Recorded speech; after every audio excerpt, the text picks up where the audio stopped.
নতুন ডেস্টিনেশন থেকে নতুন একটা দিনের শুভেচ্ছা জানিয়ে শুরু করছি আজকের একটা নতুন দিন। আশা করব আজকের দিনটা ভালোই কাটবে। তো আমরা পৌঁছে গেছি পুরী। অটো করে চলে এসেছিলাম। অটোটা আমাদের এখানে নিয়েছিল 300 টাকা পুরীর স্টেশন থেকে আমাদের হোটেল পর্যন্ত। তো এই যে ছিল আমাদের হোটেলটা, আপনাদের সঙ্গে তো শেয়ারই করলাম। আর তারপরে চলুন আপনাদের সঙ্গে হোটেলটার চার্টটাও আমরা শেয়ার করে নেব। কারণ চার্টটা আবার অনেক সময় সিজন ওয়াইজ চেঞ্জও হয়, তো অবশ্যই যদি এই হোটেলটাতে কখনো ওঠেন একবার ফোন করে নেবেন।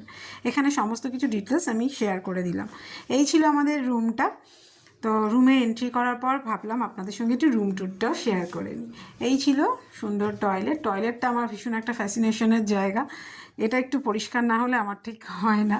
তো যাই হোক, আর তারপরে ছিল এই সুন্দর একটা ছোট্ট রুম আমাদের। এটা ছিল একটা ওয়ার্ড্রপ, তারপরেই ছিল খাট, তারপরে দুটো টেবিল, আর ওখানে টি কর্নার ছিল, তার মধ্যে ফ্রিজও ছিল, এখানে ছোট্ট একটা টেবিল ছিল, চেয়ার ছিল। আর তারপরে সবথেকে হোটেলের যেটা আকর্ষণীয় জিনিস সেটা হচ্ছে ব্যালকনিটা।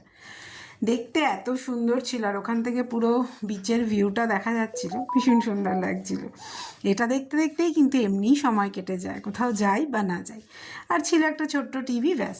তারপরে আমরা একটু ফ্রেশ হয়ে চলে এসেছিলাম লাঞ্চ করতে, কারণ লাঞ্চের টাইম হয়ে গেছিলো সেই জন্য। আর লাঞ্চে আমরা নিয়েছিলাম রাইস, মটন কষা, ডাল, পোস্ত, আর আমার মেয়ে নিয়েছিল চাউমিন।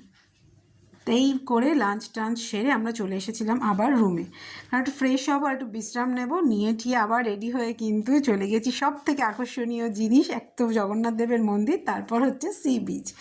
তো ভেবেছিলাম আজকে যাব বিকেলে পুজো দিতে, কিন্তু হোটেল থেকেই বলল যে এখন ভিড় আছে, আজকে যাবেন না, কাল সকালে যাবেন। সেই জন্য আমরা সোজা চলে এসেছি বিচে।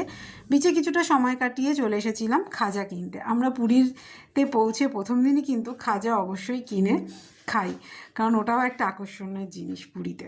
তো যাই হোক, খাজাটা যা কিনে আমরা এবার হেঁটে হেঁটে আসছিলাম আমাদের হোটেলের দিকে। রাতের ভিউটাও কিন্তু দারুণ ছিল, আর ভীষণ ভালো লাগে। পুরীতে গেলে একটা অদ্ভুত রকম অনুভূতি কাজ করে, যে কয়দিনই থাকি না কেন ভীষণ মনটা খুশি খুশি লাগে।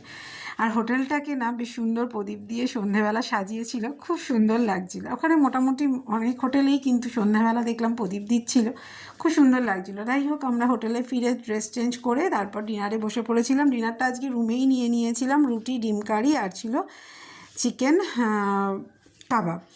আর তারপরে আবার খাওয়া দাওয়া শেষ করে একটু ফ্রেশ হয়ে বাইরে বসে বসে বাইরের এই দৃশ্যটা দেখছিলাম, ভীষণ সুন্দর লাগছিলো। আজকের জন্য এইটুকুই, শেয়ার করছি পরের ভিডিওতে নতুন কিছু।